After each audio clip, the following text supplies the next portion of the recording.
if I dive back into rewatching Motherland, do you guys want to see those videos?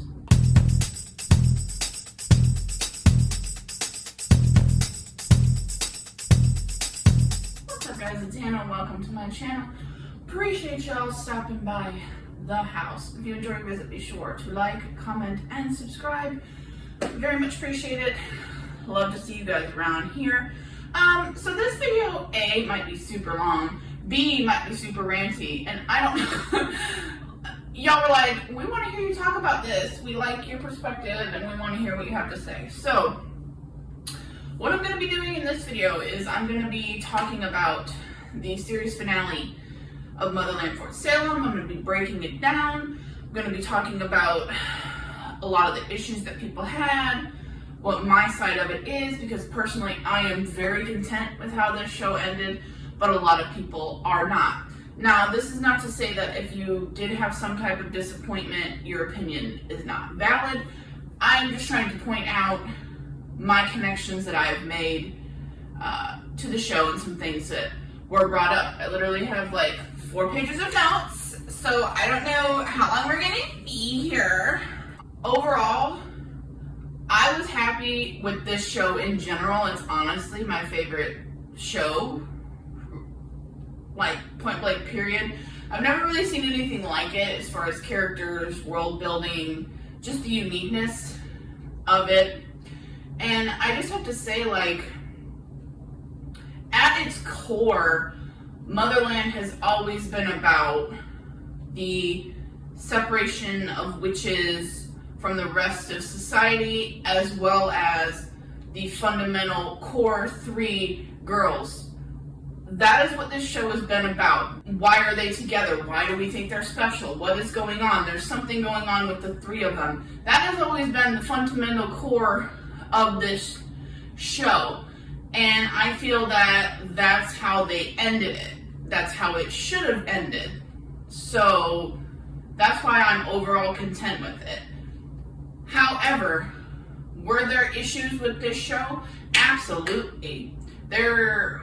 It's not perfect. There are some issues that I do have. Now, overall, I think, there is a real genuine love for this show, and everybody's gotten attached to their certain characters, certain relationships, so like when something ends, it's hard to let it go, or if you didn't get certain things with this person or that person, you're like, man, and I totally get that.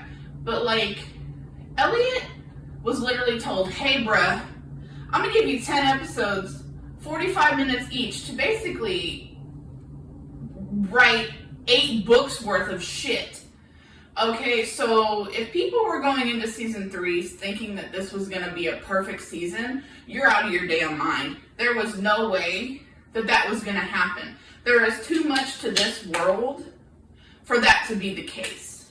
Now, were there a couple storylines and things that I wish maybe he would have left out, or maybe a couple things maybe that could have been explained a little more? Sure. I told you it's not a perfect season. But overall, like, I just feel like it did what it was supposed to do.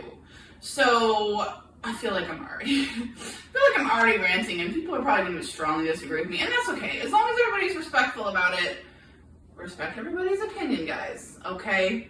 But I'm going to go through, and I'm going to kind of talk about, like, what happened in the episode, some connections I made, and just overall, like, just connections to the entirety of the show. So if you see me looking down at my notes, that's what I'm doing. Okay, so this episode basically opens up. So the unit are in the woods. Everybody knew where they were going to be, so that's why, like, Petra and them are able to come and find them. And we see that Raelle is very weak. She's still very bloody. That Mycelium kind of red alerted her and started panicking. So I think that's kind of what happened with Raelle at the end of the other episode. We see Raelle is very, very weak. We learn that Camarilla is on base. They took advantage of all this personnel not being there. They're trapping it, and they want to get to the Mycelium. Hearst's goal is to shut that shit down and poison that shit and do whatever he needs to do to make it not exist. That's what he wants. He's so egotistical. And basically we see, you know, Scylla very concerned for her wife, you know, you can stay here, we don't need to go. And Raelle's like, no, I have to go, like, I can fight. And she's trying to, like, even though she's very pissed and doesn't feel well, and she's like, I'm not gonna blow up the world.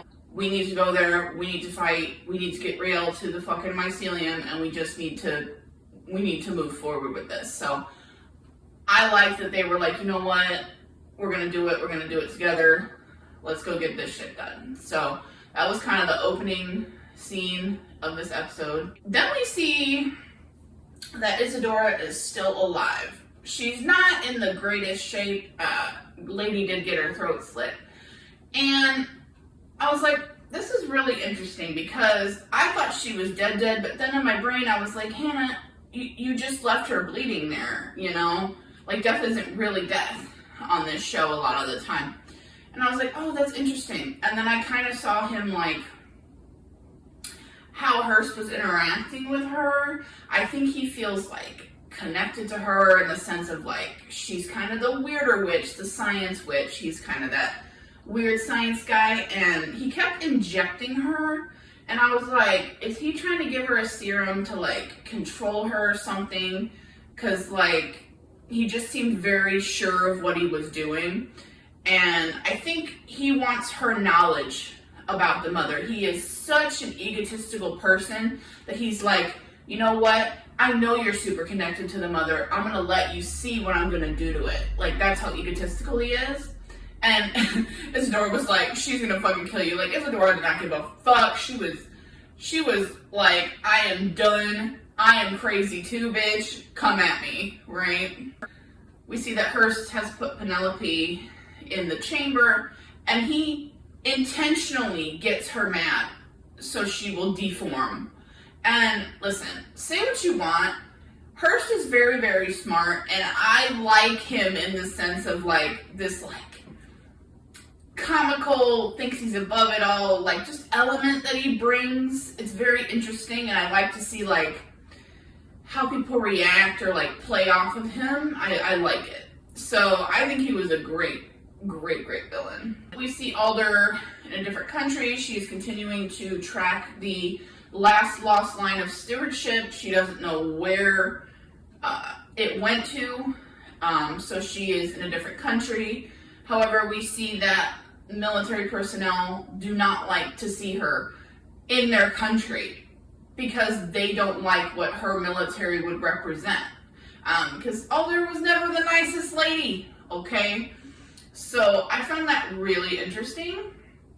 Also thought it was really cool, and I guess I knew this, but, like, we never really saw it that much, is that literally all over the world, military personnel are witches. And I was like, oh, that's really, really cool. Like, I knew that, but, like, we didn't really see it, right? So, like, that accord binds, like, everyone, which I thought was, like, really interesting. Alright, so this next part is when we get to Anacostia's speech to the girls. Now, I don't know if this is because she felt something was going to happen to her, or she just felt it was overall necessary for these girls to hear because the situation was very, very serious. Quite frankly, it may have been both of them, but she takes a moment to say, hey, basically, I know a lot of shit is going on, but, like, please don't forget how important the three of you are together, okay? How different you were, how you are something special together. And I think she was trying to give them a confidence boost and to, you know, believe and trust in each other, and that what they have together is special. And I think that she felt that that was necessary to say. That is literally fundamentally the core of the fucking show. I don't understand why people don't understand that, or maybe they just don't like it because there's so many other characters they want to be a part of that. But, like, at the end of the day, like, it's the three of them. And like Anacostia has been with them from the beginning. Like she has seen the change within the three of them. She has seen what they are capable of doing together. And I just think that it was so necessary for those girls to hear that from someone they trust like her. And like, listen, Anacostia does give a nod to Scylla, you know, like, be sure to look out for that one. Like, she's a good one too. Like, I've seen her change and grow. Like, literally Anacostia, more than anybody else, I would say, besides Raelle, but I'm saying, like, first, Anacostia is one of the first people that has seen Scylla's dynamic and priorities shift, okay? Anacostia knows her, alright? And I thought that that was special too, because I think Scylla really does respect her, and it's been nice for Scylla to hear those things from people that she respects, you know, Edwin, Anacostia, that type of stuff, that like, hey, we know who you were, we see your change, like, we know where you're at, and like, good job, you know? So, I think that was important too. So then, we have this little locker room scene where the girls are talking about, you know, having sex and charging up before a battle, and Tally's like, yeah, Gregorio's just so good. And I love how Abigail was like, you ain't the only one, bitch. And then Scylla was like, not by a long shot. And Tally's like, what the fuck do you mean? Like, how do you guys have time to fuck too? And I just love how Scylla was like, wives make time for such things. And you just see this smitten ass look on Raelle's face, just thinking about getting to fuck Scylla. I mean, I understand. But I thought that was super cute. I'm not even gonna lie. I was like, oh, that's so fucking adorable. So, obviously we see that, like, Raelle is very, very weak. She's gotta sit all the time. She's having trouble walking, right? And we see Scylla supporting her physically, mentally, emotionally. That's her fucking wife. That is where she needs to be, at Raelle's side, supporting her, literally. That is where she would want to be, and that is where she chose to be. Like, the one thing that kind of bothered me is I was seeing people saying like, oh, well, like, Scylla didn't do anything, and they just tossed her aside in the finale, and I'm like, dude, like, she's literally being Raelle's wife and support system. That is what she needs to be there for right now. Like, I understand, like, you want to see Scylla fight or do this or that or whatever, but, like, that's not where she needed to be, you know? Like, I think it would have been so out of character if Scylla was like, you know, Raelle, I know you can't walk, baby. I'm gonna go put you in that corner so I can go beat these guys' ass. Like, that makes no sense to me. None. She needs to be at Raelle's side. That's where she would have wanted to be, should be, and what she did. She would have fucked up anybody that came close to Raelle. So, I don't know what people are talking about. This whole season 3, we've seen her abilities and how different they are, and how she's a very smart,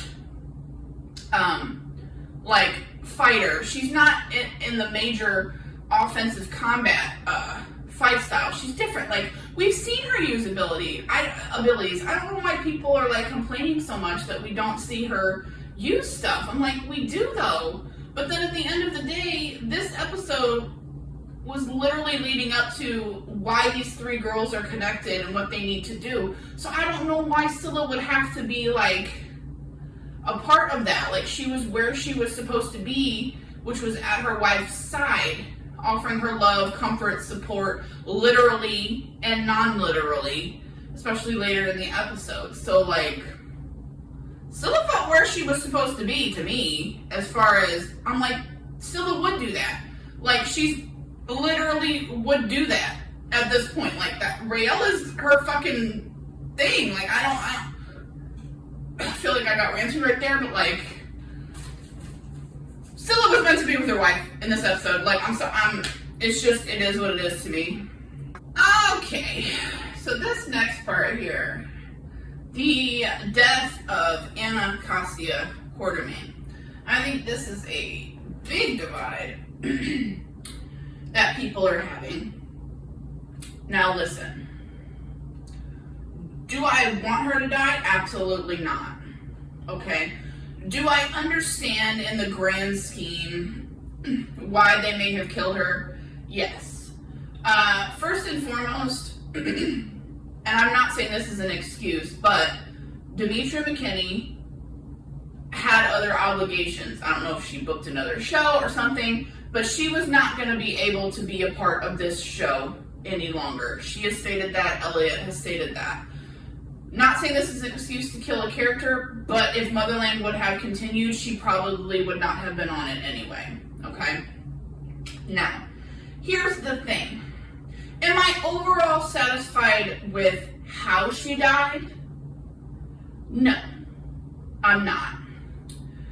Am I understanding of the story and that she probably needed to? Yes. So here's the thing.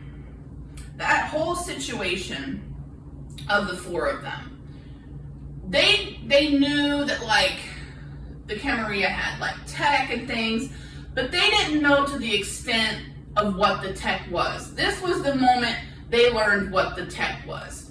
So they just know that, like, hey, we have to make it so, like, they can't hear us. So they go subsonic, they create this really dope ass storm that was some OG shit. That's some shit right there. And you know, it starts creating, it's killing these guys, but it's also creating a lot of debris. And this is the first instance where we see that the tech they have dampens all the noise. So, like, our people basically lose their sense of hearing. So, like, they can't control their vocals, they can't hear when things are coming at their face, they can't time their blocking when these fake-ass people are sending work their way. So it really is very, very disruptive and jarring.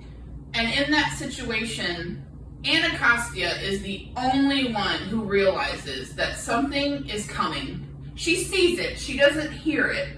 She realizes that something is coming. The other three are so disorientated that they don't know. So in that moment, she says either, I need to move, and they die, or I'm going to move them, and I die.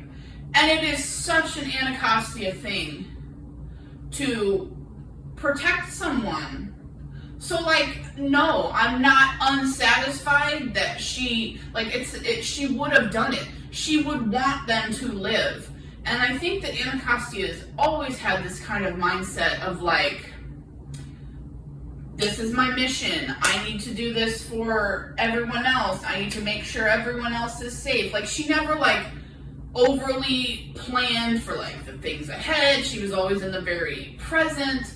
So, like, I don't know. It seemed fitting that she did, and she had this content look on her face, like, you know what? I can live with this. I can live with, this is my moment to go.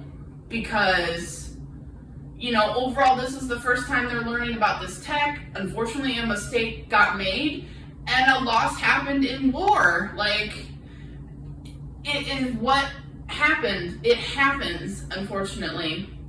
And it was very brutal.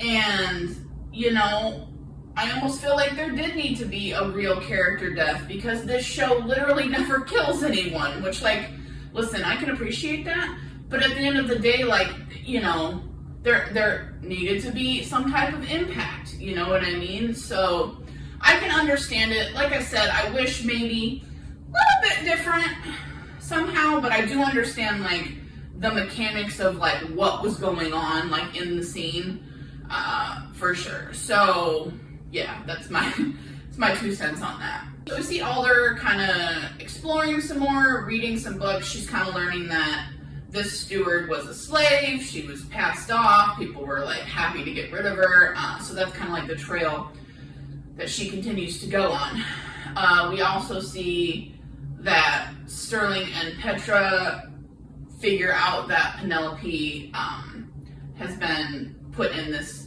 vial again. They would know that because they've spent so much time in Izadora's lab, and we've seen this and they've talked about it, so they would probably know the process of kind of what happened at this point. So, you know, we have Penelope literally in hand in liquid gas form, and we need to try to get her to Izadora. We see that they've made their way to the Mycelium chamber. Our girls, they're carrying Raelle. Raelle is in very, very bad shape. She's dragging really, really bad.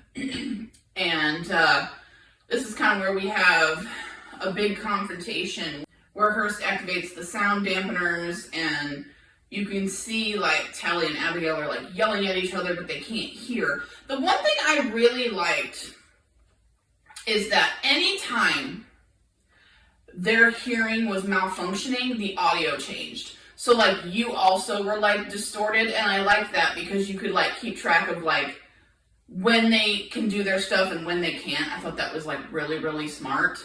But I love the audio, play with the audio in this episode. I thought that was like really clever. So Hearst is being a dick in normal fashion, and he basically activates these mines. I don't know if they sent like a subsonic wave or like a poison or something, but it went into the ground, and essentially it caused Raelle to send out a small mini witchbomb that kind of hits Scylla and Raelle in the face. I think part of why that is because she got really weak in it and it came out a bit. Also, they couldn't hear enough to like get away from it because the sound was still on. So that's not good. That type of stuff doesn't affect Raelle because she literally is the witch bomb. But like if a witch bomb touches somebody else, it's like not a really good thing, okay? At this point, a part that I really loved is you see Tally get super angry and aggressive, and she just starts fighting despite not being able to hear, and she kind of uses that fury to like break through that sound barrier because as we've seen, and as Gregorio said, the tech is very glitchy. They're constantly adjusting it, so you can break in and out of it, and Tally was able to re-break through it so her and Abigail could use their work. As soon as that happened, Hearst was like, deuces, I need to leave. She's gonna murder me. So like, I just thought that was like super cool. I loved that like empower moment where Tally was like, you know what, you motherfucker, I'm gonna fucking get you despite not being able to hear. And I just love that full circle come around, because it's like when you first meet Tally, like she couldn't even run at Anacostia. Like it's just crazy, like the confidence and just how they've just full circled themselves as far as combat especially. I think it's really cool. Okay, then there was this little part where you see Raelle and Scylla laying on the floor in like this yin and yang position, okay? And I'm like, are you serious? Like, Scylla's hurting so fucking badly, and she still takes the time. I don't know if you guys noticed. They're yinning and yanging, so like, Raelle's head's like over here, and Scylla's hand is like on her head, and she's like trying to rub her hair to like comfort her, even though she's like breathing erratically. Like, literally, that is what Scylla is there for. That is what Scylla wants to do. Even in her moments of like, holy shit, I'm dying, I need to comfort my wife. That is like the level of progression that she has to care so much about somebody that like she cares less about herself. Scylla went from such a selfish person to really a very selfless person in the end, and I just think that that's so interesting. But like, that destroyed me a little bit. I was like, this bitch is sitting here trying to comfort her when she's like fucking wheezing, and like, I'm like, really, bitch? Okay, you know what? That's just rude. So then we have Tally and Abigail having this like badass epic fight, which I just had talked about how the evolution of their combat and their confidence and everything is just fucking crazy, dude. It was so nice to see, you know, that evolution. I really enjoyed that. In that grand scheme, Tally's kind of like trying to like figure out the bigger picture. She's like, listen, stuff is going on here that's like even bigger than us. Like, we don't have control, and like we can't see what's really happening, but like something is going on, and like maybe we just need to ride it out or trust it or see what's gonna happen, because like we were just looking at it not in the big picture, you know? So I thought that was interesting that she's like kind of realizing that, like, you know, even though I saw stuff, like maybe I don't have all the answers. So then we see Miss Nicte Bat Queen. She was sent to help them in this situation by the president. I was so happy to see she showed up. Her work is very, very unique, and I was happy to see them guys get their fucking faces eaten like fucking birds. So, enjoyed myself on that one. We do see that Raelle is close enough to the Mycelium that she is able to kind of say, hey, I'm here, like, we need help, like, let us the fuck in, like, we need a way out of here. So she's able to open up a portal. I love this little glowy cracky because that happened because a small partial piece of that Witchbomb came out of her already. So she, like, cracked open. So it's, like, pre-showing, like, hey, this is kind of like what's gonna happen here. So like I thought that was like really interesting. So then we see them like in the Mycelium. We see that the Mycelium looks really weird. There's like certain setups going on because I have a feeling that the Mycelium was gearing up for this moment. It's kind of charging up, surging up, that type of thing. And then you kind of see Adil and Scylla continue to get worse because they were hit by this Witchbomb, and Raelle is thinking, okay, well, I'm a healer, I can heal them. She tries to heal them, it's not working. And I think that's because at this point, Raelle's abilities are so blocked at this point because of what's going on internally.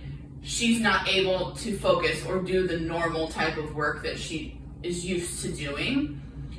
So that was not a great scene for me. I was like, oh, we got panic everywhere when she was like, Tally, please help me. And then Tally was like screaming for Alder. I was like, Lord Jesus, criminy. They're all worried about their wives and husbands. And I need this shit to get figured out like yesterday. It was just crazy. Like, ooh, Jessica Sutton, baby. That's screaming for Alder. Woo! Girl, you know what you do to us. You know what you do to us.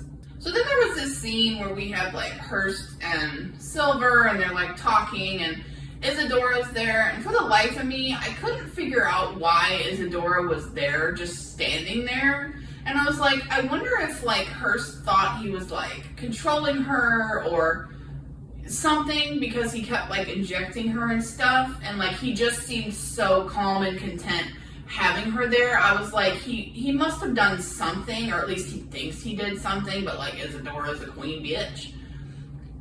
So I was a little bit confused about that like interaction, but you know, he sees that Sterling has found her and he says, hey, Penelope's in this vial, like do what you want to do, make this motherfucker pay. And as soon as he said that, I was like, oh, she will, and she does. As we see later. But yeah, that whole thing kind of confused me, like that whole interaction with them. But I do think he thinks he did something to her. So then we have this whole conversation between Abigail and Adil, where he was like, you have to break the link. I'm not going to pull you under, like, I'm going to die. Which literally, as soon as that was happening, I was like, oh my god, this is a parallel of literally the finale of season 1, where Raelle was like, you have to break the link, I'm going to pull you under, when, like, she got stabbed, and Abigail, like, refused at that point, too. And I was like, oh my god! Yeah, that was really great.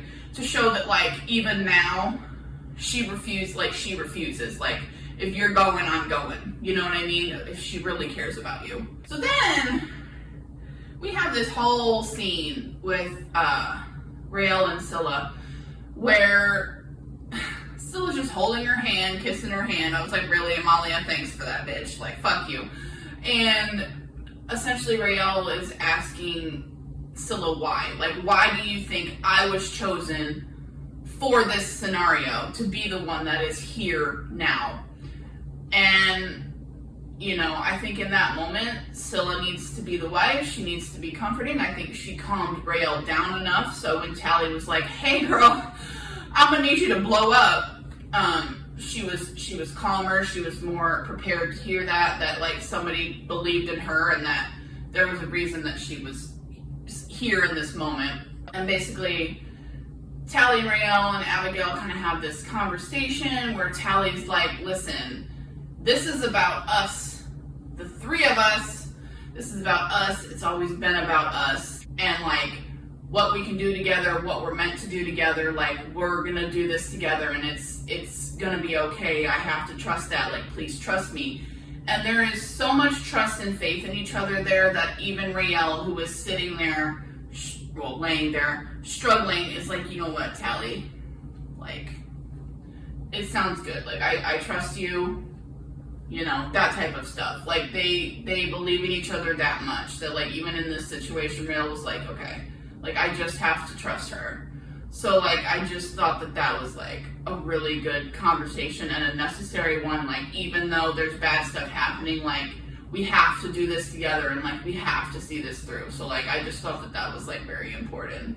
We kind of jump around to Alder again and we learn that Abigail is indeed a steward, which I felt like I had a feeling or she had a very significant role. But then as soon as I heard about the Jen thing and like even the episode before where Abigail was talking about it, she's like, we don't know what we are, you know, our history. And I was like, maybe she's a steward. And I think that this ties in so perfectly with why from the beginning they have been hunting that bellwether line for so long. They knew it was in the bellwether line, but they didn't know who. So we're like, we gotta find them all. Gotta catch them all.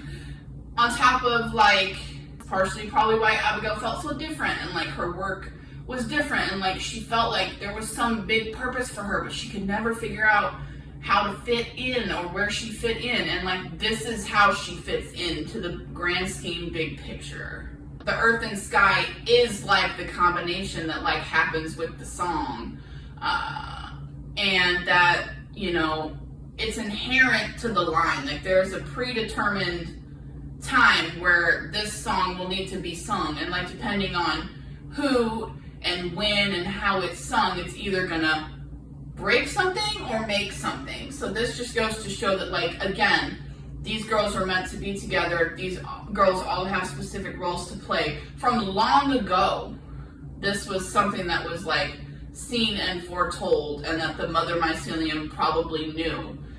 But she had to like bring them together, you know? And I just think that that's like super interesting. So then we get Penelope popping out like motherfucking venom. Okay, she kills Hearst, she kills her dad. Him trying to backtrack and shit, I was like, choke on a dick, bro. You did it because you wanted to, you nasty asshole. I was very happy she killed her dad. Like I said, don't like that she got to kill Hearst. I really don't. The effect was really cool, but like, he deserved to be killed by someone else. But either way, I'm happy he's gone, and they're just a puddle of liquid. And then we kind of get this conversation with Tally and Raelle again, and Tally's basically like, you know, I didn't realize the bigger picture, like I saw this and all this is gonna happen, but like there's just such a bigger plan for us, and it's okay, you know, that this is happening, and when this happens, like be sure to send it everywhere, because like, the Mycelium is the work and the magic that needs to be activated by the first song. However, Raelle is the messenger. Raelle is the vessel. She is the one that is going to take that everywhere, right? So Tally's like, be sure to send that signal every fucking where. That's why Raelle was chosen from literally what was it? Episode 6? Of the first season, 6, where the Mycelium was like, I'm gonna touch you. That's why she was chosen, to be this vessel, to be this messenger. It trusted in her enough to do that. And like, there's just so many parallels, like, and things you can look back and be like, that's why that happened, or blah, blah, blah, and I love that. Upon rewatching the show, now that the season is over, I'm probably gonna make so many more connections, and then I'm gonna just shit my pants. I love the part where, you know, Raelle's laying there and she's like, okay, Tally, it's time. And Tally's like, don't worry, Ray, like, it's gonna be okay. And she's like, it's time. And Tally's like, oh, okay. And she's like, get back. And she's like, oh, okay. I just love that, because that's Raelle basically like, listen, bitch, I'm gonna blow the fuck up. Like, you need to back up. Like, I loved that moment so much for some reason. I don't know why. Just like the look on Tally's face, like, oh, okay, oh shit, like, I need to go now. Like, it was just so funny. I loved it. So they do the first song, which I really loved that they were swapping the original witches with the new ones, like on the face swap. I thought that was really, I liked that effect. It was very beautiful looking when they were sending the signal out, and they kind of create the dome over the world, and you're kind of like, well, what the fuck did they just do? Which we'll learn later on, but very beautiful. We see, after this is over, you know, Raelle looks more like herself, she looks more vibrant, and I truly believe that this is because I don't think she has the Witchbomb or Mycelium in her anymore. I think it was totally expelled outward. So I think that Raelle is 100% mortal now. She's 100% her normal witch. Like, she's heightened in her healing ability, but like, she wasn't blocked anymore. She was able to heal her wife, and I just think that they have reestablished their normal abilities now. We get some Talder time, just that was super cute, and like a nod to just say like, hey, good job, like that type of stuff. And you get a Raelle Scylla Hug. I saw that a lot of people were mad that Raelle Scylla didn't kiss. Now, listen. Would I love to see Raelle Scylla kiss all the time? Yes. Is it always practical in the moment? No. And like, I'm okay with them hugging, because Raelle was literally holding on to that bitch for dear life. Almost like a, are you real? I have to hold you. You know, and it's like, a kiss is like, yeah, it's intimate and affectionate. Like, you know, you kiss someone, it's not showing like that like desperate need, I guess. And like, Raelle had like this desperate need to like touch her. So like, I'm okay with them hugging, but I also understand people's point of view. So, you know, I get that. But they have this moment that made me cry, actually, where they were, you know, talking about Anacostia's passing and giving a nod to her, and everyone was just very thankful for her and what they did for her. And I like that they gave her a moment, and, you know, this passing of the torch moment, and like how Anacostia walks so these girls can run now. I like that they gave her a moment, and you know, you saw Alder very sad about it too, and like, you know, it gave people a little bit of a chance to process it, like the characters. I mean, we see that Nicte and Alder need to have a little convo here, and they do. I think it was good for them to be able to give it a chance to talk to each other, and they both realized that, like, they fucked up. Like, they royally fucked up. And Alder was like, listen, you know, what I did to you back in the day and just all of this, like, I shouldn't have done it, and just trying to kill you, I shouldn't have done it. And Nicte's like, you know, you basically, instead of seeing the grand picture, I just hated you so much, and, like, I just wasted so much of my life. And she's just talking about, you know, trying to do better things and like working with the president to maybe bring some good now, or you know, some amends. I don't think Nicte's gonna get like a happy ending by any means, and she really shouldn't, to be honest, but I do think that she's probably gonna get some opportunities to like help people now and things like that, and I think that she like will take them, or at least I hope she does.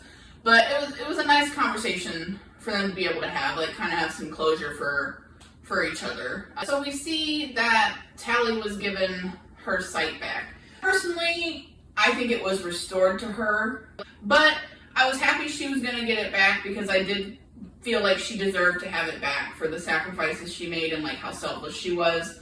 And that's just Tally. That is an innate part of Tally, is to be our little knower and seer that we love. So yeah, she deserved to have it back. The ending that we're going to get into, as I said at the beginning of this video, It started with the three of them. It needed to end with the three of them. I'm sorry. That is my personal opinion.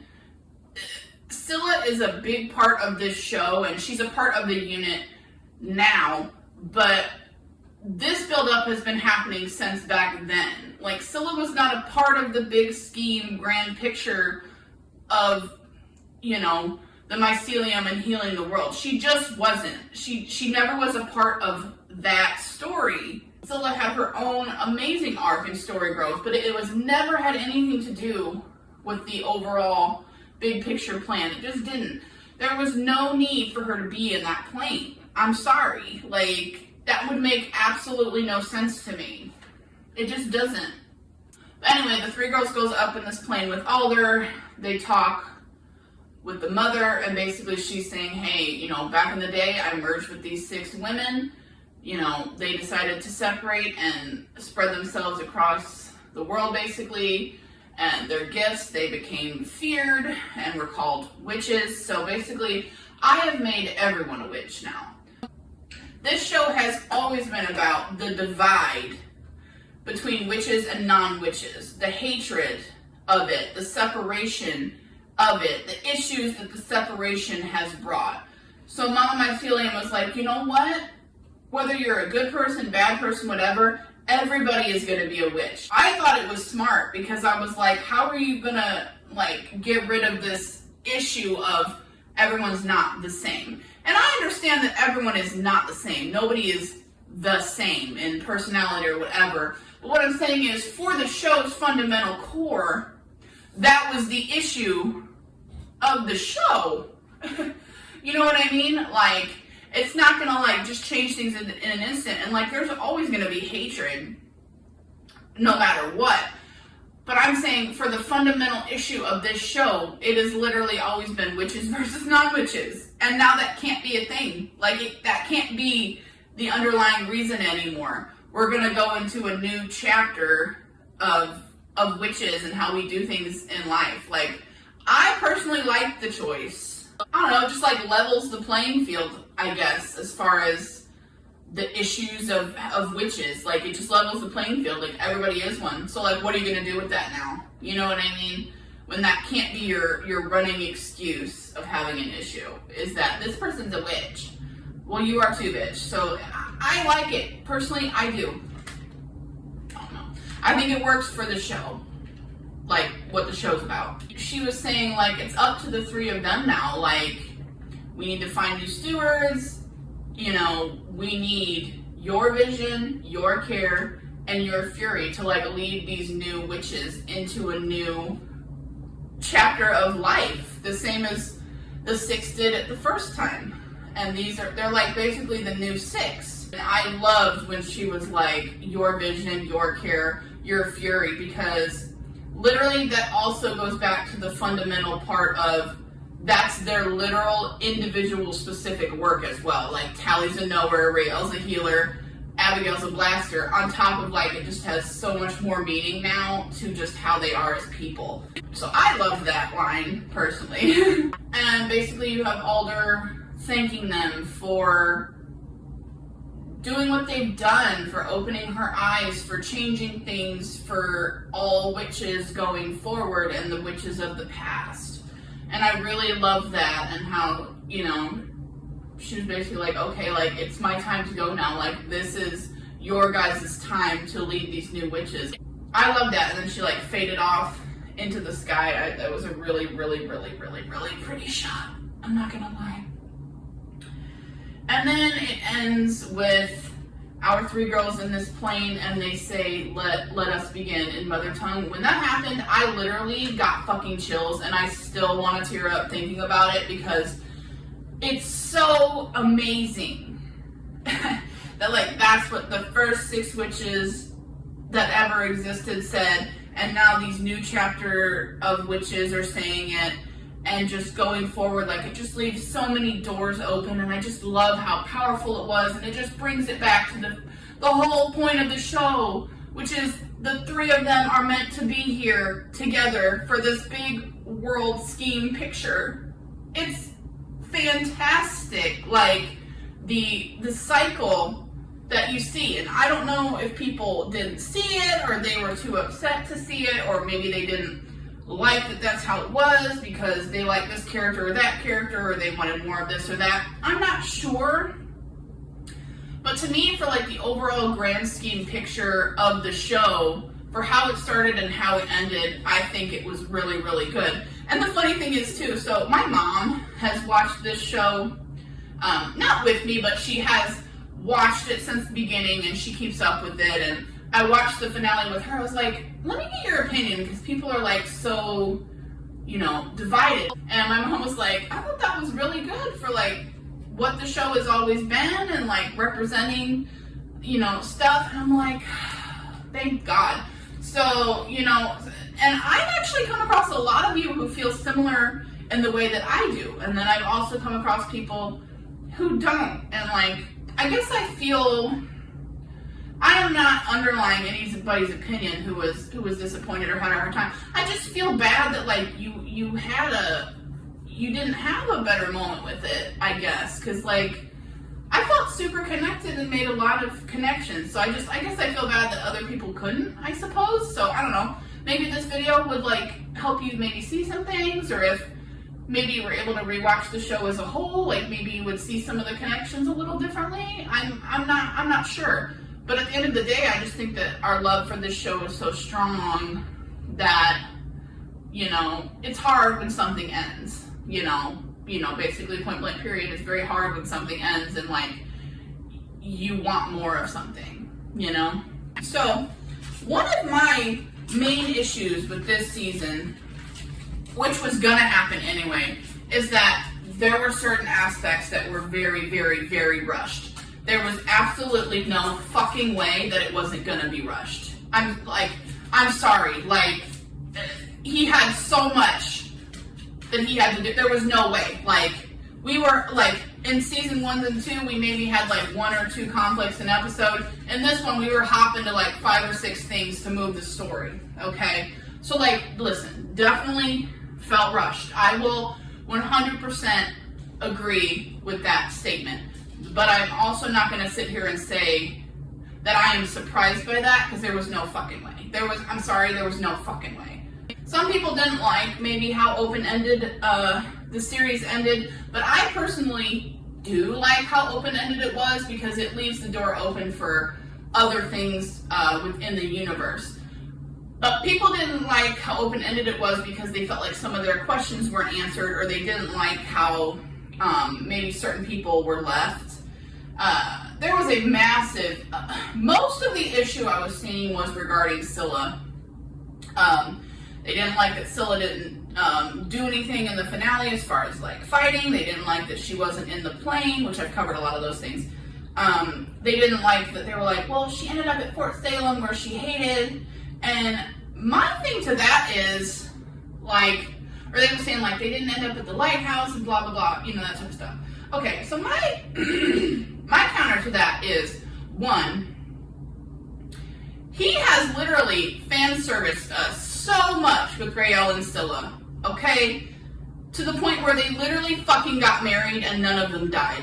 Okay, that's a lot for an LGBT relationship right there. Let me just tell you.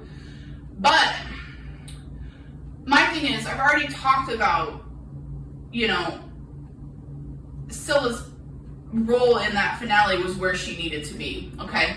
But Scylla's arc as a character, she's literally there to show you a different perspective, show you someone who was traumatized, didn't fit in, was very angry, very emotionally unstable, got picked up by these people who had like a bad cause, felt like she was cared about, and needed to do what they needed her to do. So she could feel loved. And her arc was literally, well, no, I found something true that I never had before that showed me what caring and love really is, i.e. Raelle, and changing her priorities and mindsets to be like, oh shit, like, I really didn't know what was going on or how I truly felt until I found what I so longingly wanted. And just her redemption of, who do I want to be? How do I want to present myself? How am I involved in the things I did with in the past. And like this third season was really her showing that she has become a better person to everyone else. Like, we know that as an audience member, and Raelle knows that, but like, it gave her an opportunity to show Tally, Abigail, Anacostia, like, hey, I'm here to stay. This is my family. This is where I want to be. This is what I've never had. That is her story. She has never been involved in, you know, why did the Mycelium pick Raelle? Why is Tally's vision higher? Why are these girls so connected, the three? Like, she's never been involved in that. Like, she has her own perspective arc and things, and it's fantastic, and I love that. But people tie her so much into like, well, she's a part of the unit, and Raelle, blah, blah, blah, and it's like, yes, she is, because she's become a part of that, but she didn't start as a part of that, and like, this ending is about the beginning, if that makes any sense. Like, she doesn't fit in there. And like, Scylla has had her motherfucking arc, okay? She has ended up right where the fuck she wants to be, which is Raelle's fucking wife. That is what she wants to be. That is what she has hoped to find, is Raelle. Literally, when Raelle sang the I'll Be Your Mirror song to her, literally, that is what she wants. That is what she has found in Raelle, which that was super offensive, by the way. I don't know if y'all have made the connection between that song and how deeply offensive it is to their relationship. She's literally like, she's literally telling Scylla, I'll be your mirror. Like, how Scylla used to like, look to mirrors and things for reassurance from the spree and how to guide her and everything, and they would talk through the mirrors. Raelle's like, no, I'm gonna be your fucking mirror, bitch. You can be who you want to be with me. I know who you are, I love you. As soon as I realized that, I was like, holy shit! That song has so much more meaning to me. I honestly almost want to get a tattoo of, I want to almost get a tattoo of like, the lyrics of like, I'll be your mirror, and then their little like, bird corsage there to represent them, because I think that is such a fantastic representation of their relationship. And as a person, whether it's in a relationship with someone else or a friendship, you want to be somebody's mirror. You want them to feel comfortable when they're looking at you and being who you are. That song is so deeply offensive. If you did not make that connection, you're welcome. I feel like I went off on a tangent. Oh, and, well, Scylla was just a big part of what I was seeing the issues were, so I just have to talk about it. And they were talking about, like, we're like, well, we don't like that, like, she ended up at Fort Salem, and she hated it there in the military. Okay, yes. But, like, this show literally ended so open-ended. I don't understand why everybody thinks that, like, all of them are just gonna go live at Fort Salem together. Like, Abigail and Adil were literally talking about going on honeymoons. Fucking Raelle and Scylla got to the lighthouse for a vacation. Why wouldn't it be a vacation home? Like, I don't know why people think that they're just gonna sit at Fort Salem. Like, these girls are gonna be traveling around. They're literally the head and face of the new witches. They're gonna be traveling. They're gonna be going other places. Like, why wouldn't they bring their significant others with them? Like, just because you don't see them ending at the lighthouse, which would make no sense to the grand scheme of the big picture of Motherland, doesn't mean they don't go. And, like, we got to see them there. Like, I almost shit my britches. So, like, they can go there anytime they fucking want to. And they surely will. I truly believe that.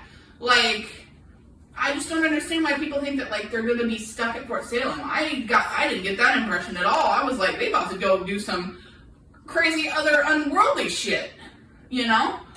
People were obviously mad about Anacostia's death, which, listen, I can understand that. I really can. But at the end of the day, like, I can, like, pick apart and see, like, why it was there. I saw that some people were a little bit mad about, like, how Abigail's storyline ended or something. But my thing is, like, her figuring out that she's a steward literally ties everything together, like I said, and like that is that purpose that she was so longing for. Like, Abigail has always wanted to find her purpose, and how am I important, and why do I feel this importance when I can't figure out how to fit in? Like, this is what it was, and now she fits in with the girls like she always felt she should have, but she could never figure it out. So, like, I feel like that's what she wanted to learn and find her place and her purpose, and she like did. So I don't know. I would say my overall issue, mainly with the show, is this season at least, is that yes, it was very rushed. We kept bumping to thing after thing after thing after thing, where like a lot of the in between would have been helpful, but like he didn't have time for it. There's one element that I kind of wish he would have left out, and that is the Tally and Gregorio storyline. That is what made me feel that it was really, really rushed. I understand why he did it in the sense of like he wanted to show like Tally being happy and Tally being able to have like a person, you know, because Tally's kind of always been like the more loner character as far as like like a relationship, and you know, I think he wanted to show that, and like Tally and Gregorio did like have their moments in season 2, like you could see there was something there, you know, but my thing was I didn't like how we literally didn't have him for 8 episodes, no mention of him at all, and then all of a sudden she's just like fucking him and in love with him. I didn't like that. That is one thing I didn't like, and we're supposed to give a shit about him. Like, I don't give a shit about you, bro, and your relationship with her. Like, you're not one of my established relationships. So that was one of the things that I wish would have just been left out. Because Tally's never been a character that needed a relationship. Not that the other ones needed a relationship, but like, Tally and her relationship was never the big part of Tally's storyline, whereas like with Adil and Abigail or Raelle Scylla, the relationship was a bigger element of their storyline, if that makes any sense. So I kind of wish that was just like left the fuck out, to be honest. That was one thing I kind of wish didn't exist. And yeah, that's what made me feel like these last maybe 3 episodes were like really, really rushed. I was like, the fuck? You know, I was like, why am I supposed to give a shit about him? Like, I don't hate him. Like, he's a nice guy, but like, what? Like, I don't care about him. And like, for me, like, 309 was basically about the relationships, conclusions of relationships, reunions of relationships, putting relationships where they needed to be, whereas 310 was about the unit and basically wrapping up the overall world and world building of the show. Like, two different things. And I think that people would have preferred 309 to be the last episode, and that just doesn't make any sense to me. Like, although I would pay good money to watch a show called Raelle Scylla Go to Camp, that is not what this show is about, like, overall in the core. And it's like, but you can't have that. Like, that's not what the overall concept and like beginning and end is. It's not Raelle Scylla Go to Camp. Although I would pay a shit ton of money to watch that. If you want to make that spin-off though, people get so connected to characters and relationships and stories, and like, it's hard when a series ends so prematurely to satisfy everyone. It is an unfortunate situation, and they did deserve more time. I hope in some aspect maybe they get to do something else related to the world. But I am just so happy with what this show has like brought to my life.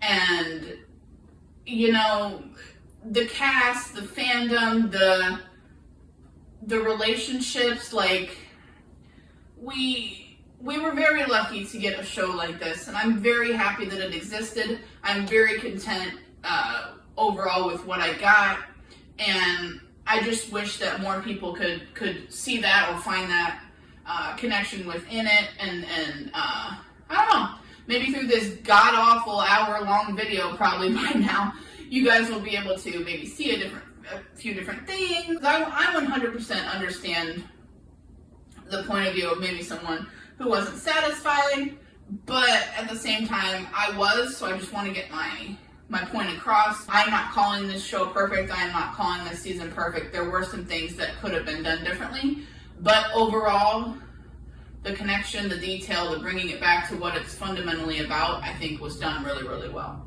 But I am planning on doing more Motherland videos in the future, and I can bust out some new content. Here's my question for you guys, is if I dive back into rewatching Motherland, Do you guys want to see those videos? But yeah, guys, this was just me talking about the series finale of Motherland Fort Salem, the show overall as a whole. If you enjoyed this reaction, be sure to give it a like, comment down below, and subscribe to the channel. I would love to see you guys around here, and so you can see my face in your subscription feed. And until next video, bye!